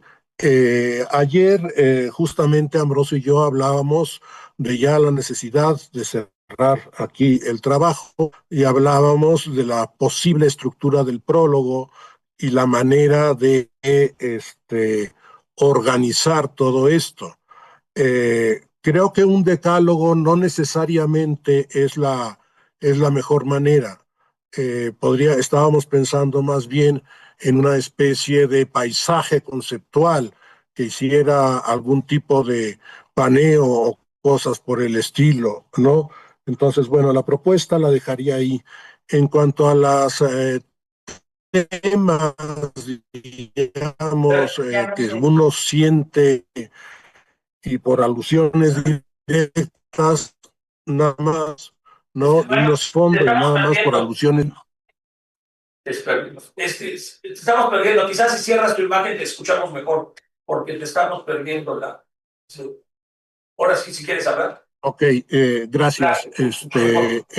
Decía que más allá de la propuesta, entre las cosas del trasfondo que uno siente en la discusión y por alusiones directas, la discusión, la danza entre nominalismo y universalismo, pues yo no quisiera sumarme a una postura ahorita. Yo diría que, digamos, si tenemos que escoger entre qué prima entre mente y mundo, yo apuesto por la interrelación, ¿no? Y fin de la historia, digamos. Entonces, ahí lo dejo anotado nada más como uno de los tantos puntos que empezamos a señalar en esta cita. Vale. Gracias. Muchas gracias, Eduardo. Doctora Rocha. Gracias. Bueno, pues muchas gracias, Ambrosio, y a las colaboradoras del seminario, que hay mucho trabajo detrás de esto, ¿no?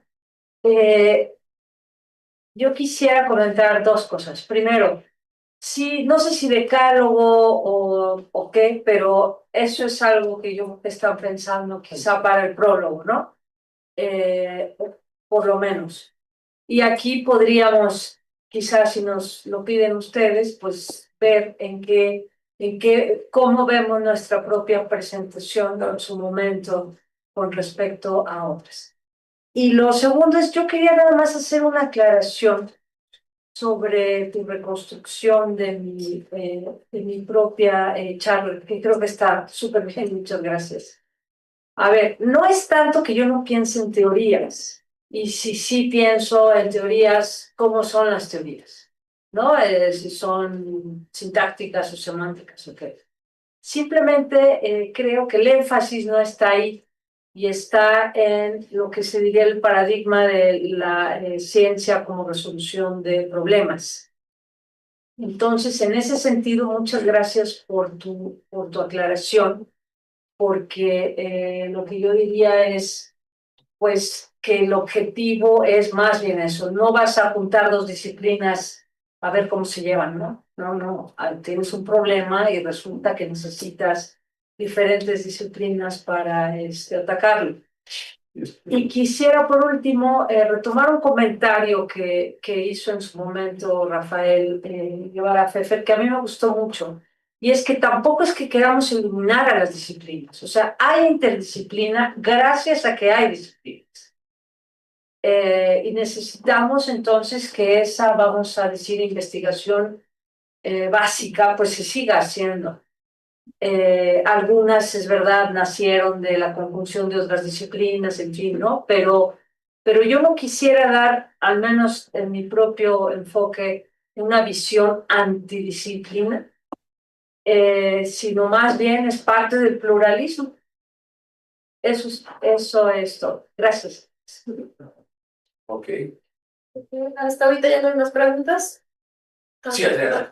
Yo muy rápido. Yo coincido con Miguel porque en mi exposición yo lo que traté de mostrar es cómo Luhmann se hace de conceptos de muy diferentes disciplinas para construir una sola teoría de la sociedad, pero es una teoría que no tiene pretensiones de abordar ni diferentes objetos, ni problemas tampoco, ni tener ninguna cuestión pragmática, ni resolutiva, nada. Es muy científica, en el sentido de esta es una ciencia de la sociedad, una teoría científica de la sociedad. Entonces es eso, es en la construcción de afuera para adentro, digamos, y de manera como muy estricta, ¿no? En delimitar qué es sociológico y qué no es sociológico. Por eso la intersubjetividad queda fuera.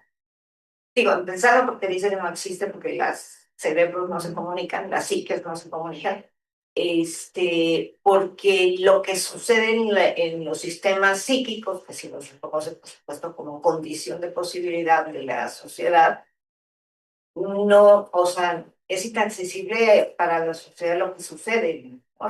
Y entonces no es objeto sociológico, es una delimitación muy fuerte, pero pero va en el sentido de lo que dice Miguel. Y también de lo que está diciendo Atocha, en el sentido de no es, o sea, aquí hay una teoría estrictamente sociológica, ¿no? Muy bien. Bueno, pues voy a comentar rápidamente, por el orden, ¿no? Así, la deseabilidad de la transdisciplina. Sí, a ver, quizás estamos, fíjate que ese es un punto que coincide en varios de los comentarios. Queremos hacer una norma universal a favor de la transdisciplina, ¿no? Lo que sí hay la pretensión aquí, quizás haya que distinguir es una distinción que hace Bichoro muy interesante, entre universal y universalizado. Eso es fácil. Lo universalizar es una invitación. Bienvenidos, quien quiera participar en esto, nadie está obligado a participar. Pero esa es mi interpretación, no es lo que tiene el gobierno. Porque yo, al final de cuentas, lo universalizable sí tiene una pretensión de una última universalidad, aunque es un ideal regulativo. Yo no lo planteo como ideal, sino como una apertura y una invitación. Aquí caben todos, quien quiera, y nadie está obligado, ¿no? Ahora, ¿pero por qué promovemos la invitación? Pues creo que la de Jorge, con la cual coincido plenamente, acabo de publicar un libro que en parte trata un capítulo sobre eso. La crisis civilizatoria, la que ha conducido no las ciencias modernas, no la tecnología, sino el paradigma que yo llamo paradigma cognitivo social, que es una integración entre conocimientos y sociedad, la interacción entre conocimientos y sociedad, ha llevado, y esta es la ponencia de Jorge, que me parece muy valiosa, a una, lo que él llama, a la amenaza, a la inminencia o amenaza fuerte de una catástrofe civilizatoria, sobre todo. Eso me parece que es razón suficiente para decir, vamos a explorar otras vías disciplinares. Si la forma de hacer y producir ciencia ha sido no exclusiva, pero hegemónicamente disciplinaria, y que han predominado criterios estrictamente epistémicos y se han aislado o no se han hecho explícitos criterios éticos y políticos, pues entonces necesitamos promover otra forma de producir conocimiento. Entonces creo que bueno, ahí respondería con esos 3 puntos. José Luis, sí, creo que me parece que esto, desde luego, es una propuesta que concluye en la última lámina. ¿Sí? ¿Cuáles son, a mi punto de vista, desde mi punto de vista? No necesariamente las coincidencias. Hay varias coincidencias, pero también se suman no divergencias, sino puntos que son compartidos por algunos, no por todos, pero que no son contradictorios ni excluyentes, ¿no? Entonces, no estoy metiendo los disensos. También sería muy interesante hacer explícito los disensos, pero aquí, pues con eso concluye como una primera propuesta, ¿no? O como una, digamos, hipótesis de trabajo.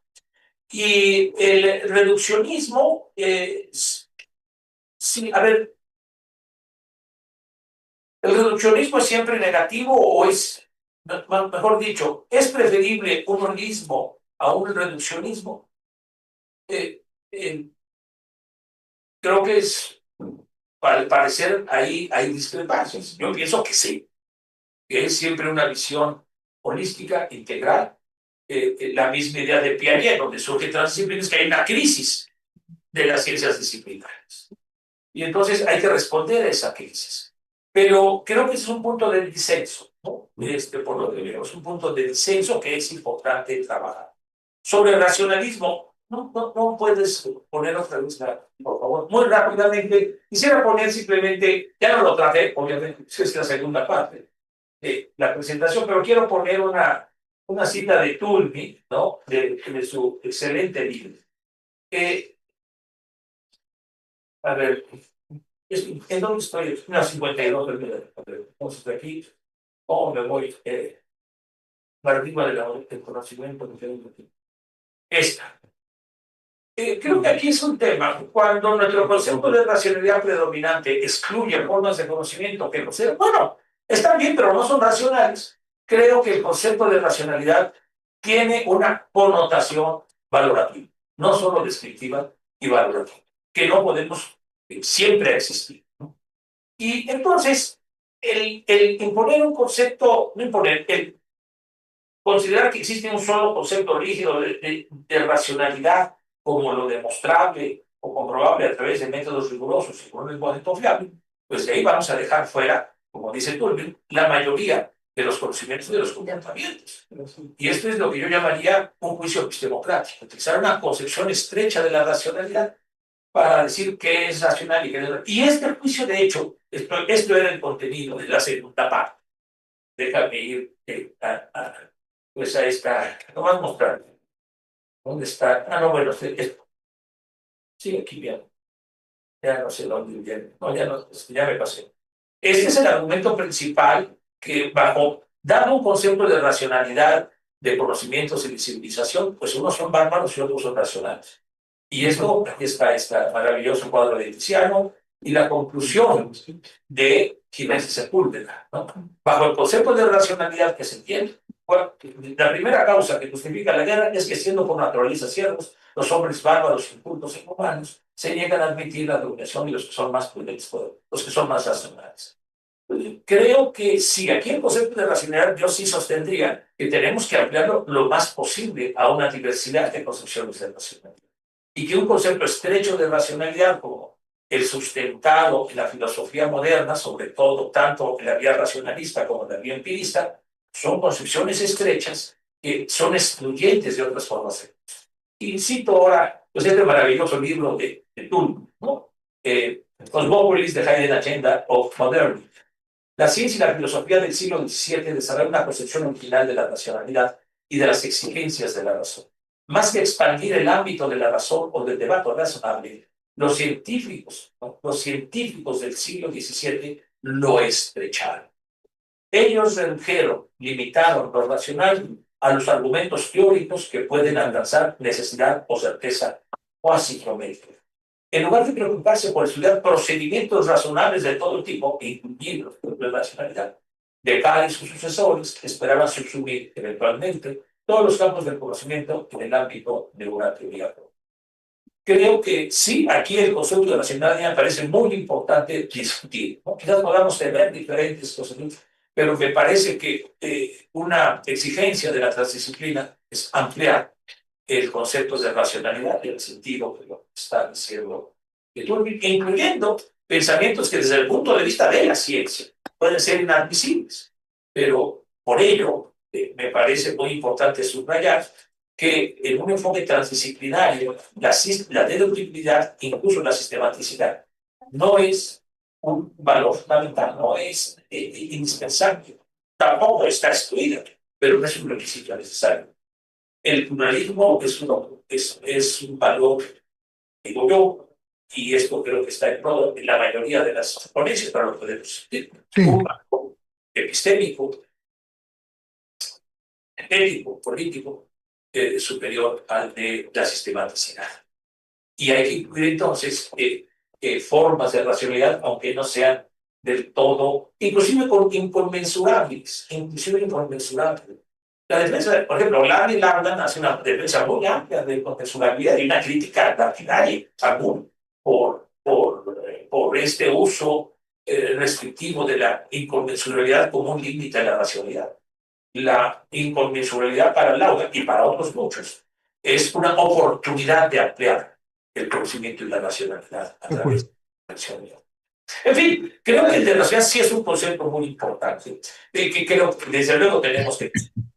Miguel Zapata, me parece de lo más interesante este punto, totalmente de acuerdo contigo y con Castellano. Pongo un ejemplo.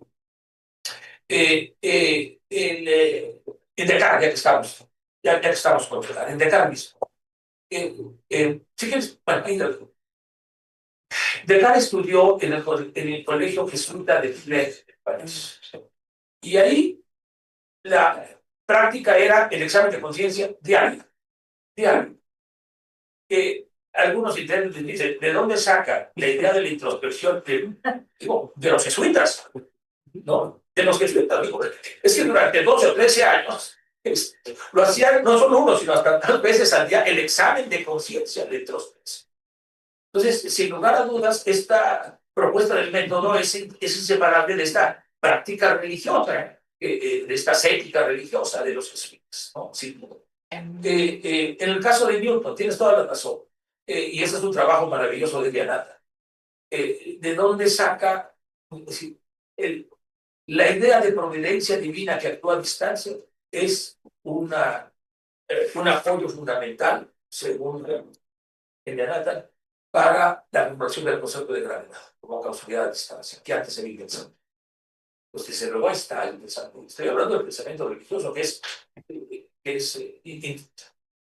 aparentemente algo inconmensurable, algo sí, es inconmensurable, pero no por ello se puede excluir de la comprensión de la producción científica, incluso.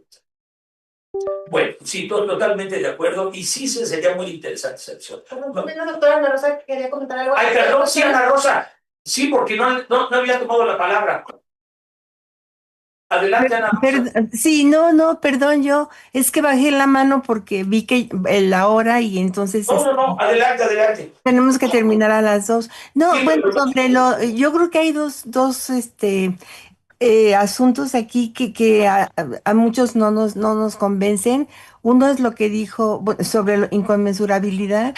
Yo creo que la transdisciplina es una manera justamente porque si se entiende como imposibilidad de comprensión, está mal. Es imposibilidad de formular en un cierto léxico lo que se dice en otro, pero eso no quiere decir que no lo podamos llegar a comprender y comunicarnos. O sea, yo creo que aquí hay lo que decía José Luis, ¿no? Lo de la conmensurabilidad o inconmensurabilidad, hay que manejarlo dentro del concepto de transdisciplina. Y la otra es muy importante, me parece a mí, lo que dijo Atocha en relación con lo de la disciplina. Sin disciplina, sin desarrollos disciplinares, no habría transdisciplina ni interdisciplina. Y todo depende de los problemas que se quieran abordar, qué tipo de investigación requieren. Entonces, si somos realmente pluralistas, pues van a convivir el trabajo disciplinar, el inter y el transdisciplinar, ¿no?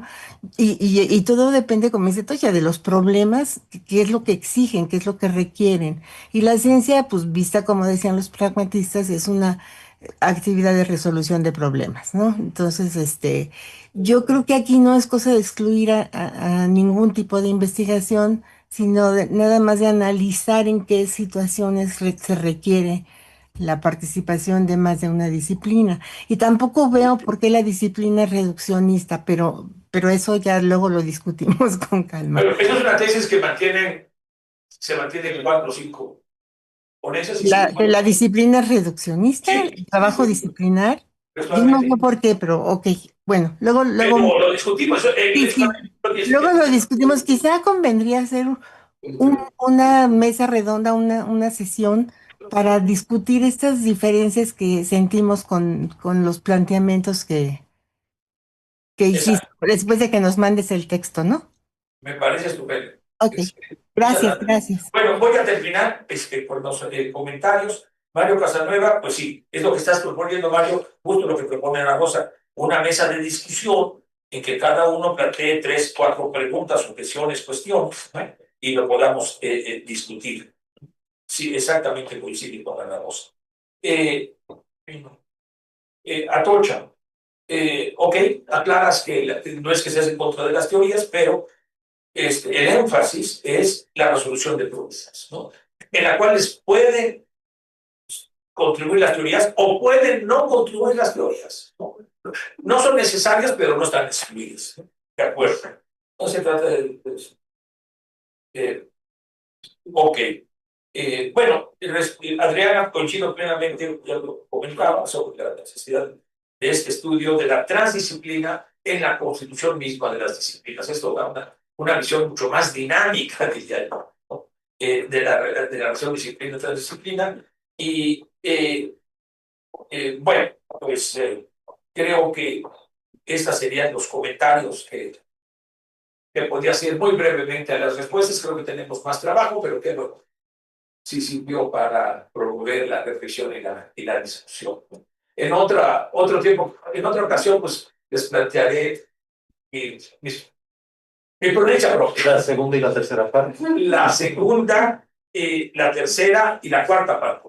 Es decir, humanismo mexicano, filosofía iberoamericana de la ciencia y filosofías indígenas, como bases, como fuentes para la construcción de lineamientos heurísticos, ¿no? De la transdisciplina. Sí, bueno, pues muchas gracias.